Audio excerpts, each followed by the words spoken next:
بۆ قسەکردنی زیاتر لەبارەی ئەم پرسە و دروستکردنی شوقی کرێنشینان بەڕێز دکتۆر محەممەد شوکری سەرۆکی دەستی و بەرێنان لە ستۆدیۆ لەگەڵمدا. دکتۆر بەخێر بێن. سلامت بێ. پرسیارێک یەکەم مادەم پێویستە بە ژیانی کرێچیانی هەرێمی کوردستانەوە. سواس بۆ ئامادەبوونت.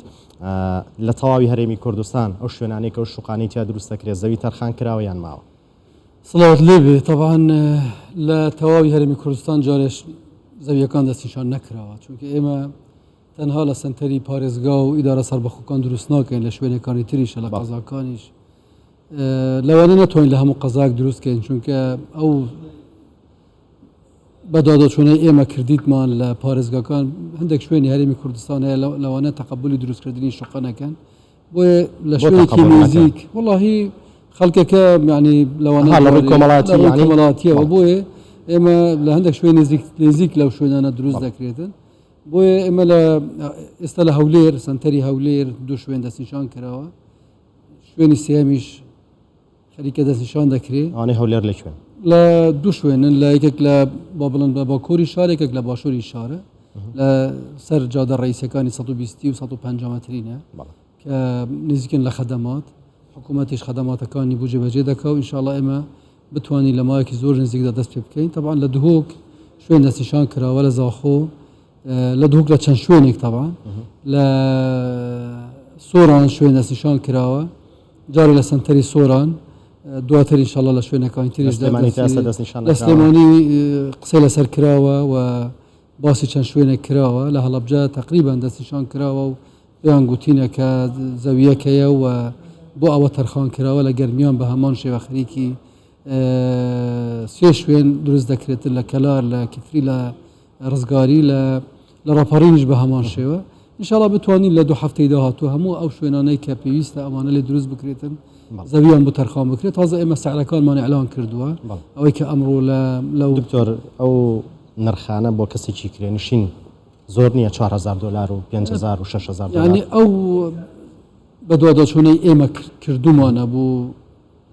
ئەو هەموو پرۆژەیەک کە لە کوردستان کراوە، لە قسەکردن لەگەڵ هەموو وەبەرهێنەرانی باش ئەوانەی کە پرۆژەی سەرکەوتووان لە هەرێمی کوردستان هەیە،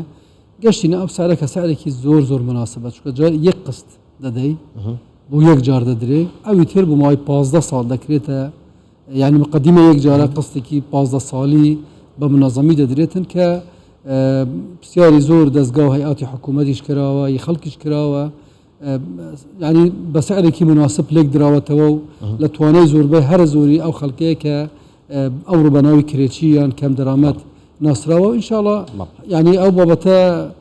بە تەسەووری من ئیقبالێکی باشی دەبێت، خەڵکێکی باش سوودی لێ دەبینێتن. لە قۆناغی یەکەم 200,000، لە قۆناغی دووەم و سێەم و هەموو قۆناغەکانی تریشتی بەسەر دادێتن تاکو بتوانین زۆرترین خزمەت بە خەڵکی کەم دەرامەت لە هەرێمی کوردستان بکرێتن. ئەساسی ئەم فکراش بە باسکەم کە چۆن بڕیاری لێ دراوە، چونکە ئێمە ئێستا لە هەرێمی کوردستان 200,000 یەکەی نیشتەجێ بوون لە ڕێگای دەستەوە بەرهێنانەوە مۆڵەتی پێدراوە. جەنابی سەرۆک وەزیران فەرمانی کرد، گوتی بوو خەڵکی کەمتر لەوان کە سوودمەند نەبووینە پێویستە وەبەرهێنەران پرۆژەی دروستکەن کە خەڵکی خواروی ئەو خەڵکەی کە لە پرۆژەکانی چینی هەژار طبیعی چینی هەژارە فەرمانبەر بەشێکی فەرمانبەرانن کرێنشینن، ئەوانە سوود لەم پرۆسەیە وەرگرن و ئینشاءڵڵا تێدا سەرکەوتوو بینیان. بۆ بڵین وەکو نمونە شوقەیەکی 80 مەتری بە چەند دەدرێت بە هاوڵاتی بەکرێنشین؟ طبعاً ئەگەر تو 330 دلار جارانی 80 مەترکەی 26,000 و کەسێک دلار دەردەچێتن، 4,000 دلار لێ دەردینی، دواتر مانگانە 22,000 تەقسیمی جارانی تەقسیمی سەر 180 قس دەکەی 106 دلار مانگانە، ئەو بۆ 15 ساڵ دەیداتن. ئەو دەبێتە شوقەی خۆی. نرخی شوقەیەکی 80 مەتری دوو نزیکی 260 وەرەقە شتێک زیاتر وەرەقە بۆ ماوەی 15 ساڵ. بەڵێ یەک جار 4,000 دلار دەدا. دوایی مانگانە ئەیداتیان چۆن مانگانە دەیداتە بیایی، مانگانە هەر لەگەڵ ئەوەی کە دەست پێکرا پرۆژەکە مانگانە دەست پێ دەکا بە قستەکانی خۆی دەدا تاکو 180 قست تەواو دەکاتە. و یعنی ئەو شوقەی 80 متری کە جەناب باز دەکەی لەو فۆرمەی کە ئێمە ئەعلانمان کرد تایبەتە بۆ خەڵکەی کە جارێ زەواجی نەکردووە، خەڵکی ساڵتن کە ناویان لێنراوە سینگڵ بەڵێ من سنگڵ و پڕیشم نەکردێتەوە جا خەڵکێکیان پڕی کردیتەوە زۆریشە تاوان ئەوانەی کە تەمەنیان لەسەر و 30 ساڵە کچ بیان کوڕبی دەتوانانی سۆدمەند بێ لەو شوقەیە ئەوان تریش بۆ خێزاندارەکانن 100 متری و 120 متری 100 متری 120 متری بە چەند تاوا بن پارەکەیان دیسان 330 جارانی سەد کە دەکا 33000 دلار 5000 دەدا 28000 بۆ ماوەی 15 ساڵ دەبێتە قست ئەوی تریش 120 مترێکەش بە هەمان شێوە جارانی 330 دەکەی مەبلەغێک دەرەچێ 6000 دلار لێ دەردینی کە مقدمەی یەکەم ئەوی تریش دەبتە قستی مانگانە بۆ ماوەی 15 ساڵ قستەکەی دەداتن ببرەوە تۆ زەوردەکاریەکە مەزام خەڵکی وێ بزانێ کە شوقێکی کڕیوە بە چەندی کڕێ چەندەدات چەند کەس تا ئێستا فۆرمی پڕ کردوێتەوە ژماری شوقەکان چەندن ئێمە 120000 کەس داواکاری هەبووە بۆ ئەم شوقانە طبعا ئێمە 20000 شوقا لە هەرێمی کوردستان لە قۆناغێکم بەو سەعرانە دروست دەکرێتن لە ڕێگەی وەبەرهێنەرانەوە تەبزیعی سەر پارێزگا و ئیدارە سەربەخۆکان کراوە بە پێش ژمارەی دانیشتوان دابەش کراوە زیاترین خەڵک کات پێشکەشی کردووە لە هەولێر بووە دوای ئەوە لە سلێمانی دوای ئەوە لە دهۆک دوای ئەوە لە شوێنەکانی تریش لە زاخۆ لە سۆران لە گەرمیان لە ڕاپەڕین لە هەڵەبجە ئەوانە خەڵک پێشکەشی کردووە و هەر کەسێکیش کە تەقدیمی کردووە ئەو تایپەی کە بۆی تەقدیم کردووە لە سەری نووسیتی 100 متری دەوێت یان 120 دەوێت یان 80 متری دەوێتن ئەوانە هەمووی لە داتابیس هەیە و داتابیسەکە پاسپۆرت و یوزەرنێمی دراوەتە پارێزگایان ئیدارەی سەربەخۆ بۆ ئەوەی بتوانن بە دووادا چۆن بکەن و خەڵکە شایستەکەی لێی دەربینن و سودمەندبی لەم یەکانەی کە حکوومەت لەگەڵ ئەوەی کە وەبەرهێنەر دەست پێ دەکا کە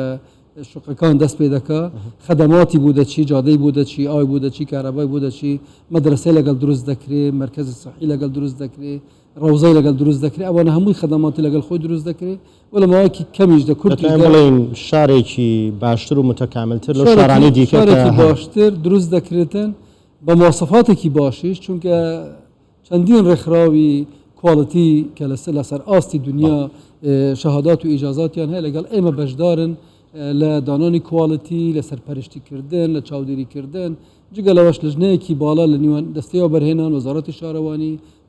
وەزارەتی ئاوادانکردنەوە زایدەن پارێزگاکان سەرپەرشتی ئەم بابەتە دەکەوە نووسنگەی تایبەتی نووسنگەی ئەندازیاریش هەیە کە سەرپەرشتی دەکەو ئەنی ئەم ئینشاڵڵا وا دەکرێتن کە یەکەی نیشتەجێبوون لەو ئاستە بێ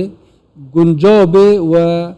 سعرەکەشی هەرزانە زائدەن کواڵەتێکی باشش بێتون و خەڵک بتوانانی سوودی لێ بڵێ دکتۆر تو باس دەوە کرد لە خۆناغی یەکەم 200,000 یەکەی نیشتەجێبوونە بەڵام 120,000 کەس داواکاری پێشکەش کردووە ئەمە بە تیر و پشتێک لای یەکەنەوە بە چ شێوەیەک لای ئەگەر لە زانیمان ئەو لیستەی کە مەسەلەن بۆ نمونە ئێمە لە هەولێر بۆ نمونە 6,000 کەسمان هەیە ئەگەر لیستەکەی خەڵکی مستحق بووە 10,000 بەکە میسالیانی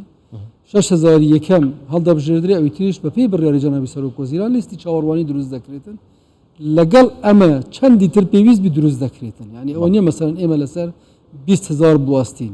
چەندی تر پێویست بی بۆ خەڵکی مستحق کە پێویستە مستەفید بی لەم پرۆسەیە ئێمە ئینشاءڵڵا لەگەڵ ئەوە درێژای بە پرۆسەکە دەدرێت و دروست دەکرێت بەڵێ لە هەولێر وتان لە دوو شوێن زەوی تەرخان کراوە کەی دەست پێەکەن وادەی تاوابوونی دیاری کراوە یان بێت چەند تاوا بکرێت دوێنێش ئەو ڕۆژ لەگەڵ وەزارەتی شارەوانی لەگەڵ فەرمانگەکانی شارەوانی ئەوانەی معنین بە پێدانی زەوی و چارەسەرکردنی ئەو کێشانەی کە لەگەڵ زەویەکان بۆ دروستکردنی نەخشەکان بۆ چەسپاندنی سنوور بۆ ئەوی زەویەکەمان بدەنێ جەنابی وەزیری شارەوانی زۆر هاوکارە لەم بابەتەوە ئینشاءڵڵا بتوانین لە سەرەتای هەفتەی داهاتوو زەویەکانی هەولێر ئستیلام بکەین و هەر لە ماوەی کورتی داهاتوودا ئینشاءڵڵا لە هەولێر ئێمە دەست پێ دەکەین و ئەعمالی بینا دەست پێ دەکەین و دوای ئەوە بۆ ئەوەی جەنابی سەرۆکوەزیران ئیعلام بکا بۆ دەستپێکردنی پرۆژەکە و دانانی بەردی بناغا و دواتر لە هەموو شارەکانی تریش لە دوای هەولێر دەست پێ دەکرێت لە دوای دانانی بەردی بناغا هیچ وادەیەکێ بوترێ بە 2 ساڵ بە 3 ساڵ تاوا بکرێیان ئێمە لە سەرەتا 2 ساڵماندانەوە یعنی حدی ئەقسا لە دروستکردن 2 ساڵە ئینشاءڵڵا بتوانین لە مدەی ئەو 2 ساڵە ئەو شوێنانەی کە ئێستا دەستیشان کراوە دەست پێ دەکەین تەواو بکرێتن طبعاً پێمەوی 2 ساڵ مدەیەکی